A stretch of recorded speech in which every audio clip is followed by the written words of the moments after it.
नमस्कार दोस्तों, आप देख रहे हैं भोजपुरी दुनिया। ताज़ा अपडेट के बीच मैं लेकर हाजिर हूं आपके खास शो को, जहां पर इस समय पर हम बात करने वाले हैं भोजपुरी इंडस्ट्री को लेकर के।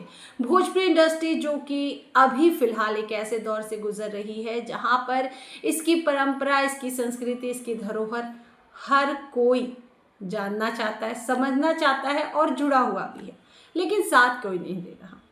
खैर, अपडेट बात करें अपडेट की, तो सबसे पहले अपडेट दे दूं मैं यहाँ पर भोजपुरी के सुपरस्टार, पावर स्टार, दमदार स्टार या फिर कहिए महानायक रवि किशन जिन्होंने बहुत मेहनत की है और उन्होंने भोजपुरी इंडस्ट्री को एक अलग मुकाम पहुँचाया है, लेकिन आज वो एंट्री कर चुके हैं बॉलीवुड में बहुत जल्द ही अब उनकी एक नई फिल्म आ रही है जो कि है son of Sardaar part 2 Ajay Devgn के साथ। और इस फिल्म को लेकर के रवि किशन काफ़ी ज़्यादा चर्चाओं में भी है।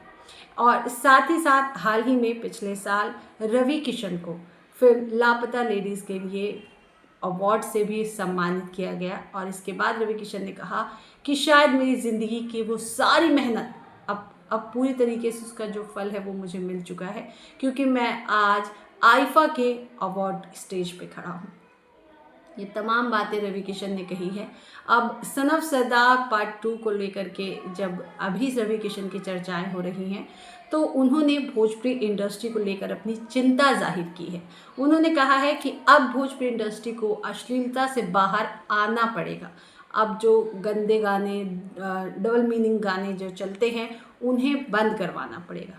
लेकिन मेरा सवाल ये उठता है, कैसे? आपने तो भाई भोजपुरी इंडस्ट्री से ले लिया है अलविदा, पहुंच चुके हैं बॉलीवुड में, और दूसरी तरफ आपने ज्वाइन भी कर ली है राजनीति।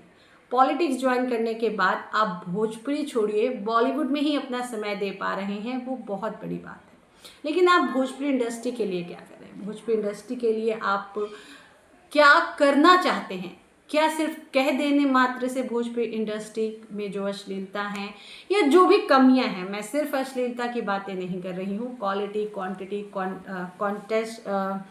कंटेंट में जो कमी है वो कैसे कम होगा? क्या बोल देने भर से कम हो जाएगा, या फिर उसके लिए कोई कड़ा कदम उठाना पड़ेगा, लोगों को आगे आना पड़ेगा और रिस्क लेना पड़ेगा? मैं फिर वही रिपीट करना चाहूँगी, दिनेश लाल यादव निरहुआ ने एक बात कही थी कि भोजपुरी इंडस्ट्री में मुद्दे बहुत हैं, कंटेंट बहुत है, उस पर कई सारी फिल्में बन सकती हैं, लेकिन रिस्क कौन लेना चाहे? तो कौन लेगा वो रिस्क? कौन है जो कि भोजपुरी इंडस्ट्री में अच्छी फिल्में लेकर आएगा? मैं सवाल ये खड़ा करती हूँ। हर बार आप राजनीति मंच से, अवार्ड फंक्शन से या किसी इंटरव्यू में आप भोजपुरी इंडस्ट्री का जिक्र तो कर देते हैं, बेचारा बना देते हैं, कमियां बता देते हैं, कमियां गिनवा देते हैं, अपना वहाँ पर योगदान बता देते हैं, जो आपने स्ट्रगल किया है या जो भोजपुरी इंडस्ट्री से आपको पहचान मिली है वो आप बता देते हैं। लेकिन उन कमियों को दूर कैसे किया जाए? कैसे होगा?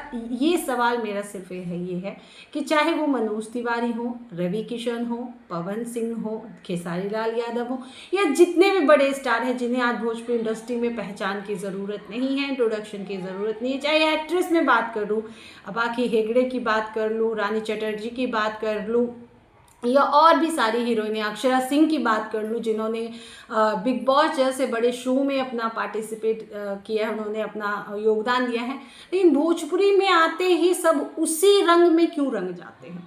मेरा सवाल ये बहुत थोड़ा कड़वा है लेकिन सच है।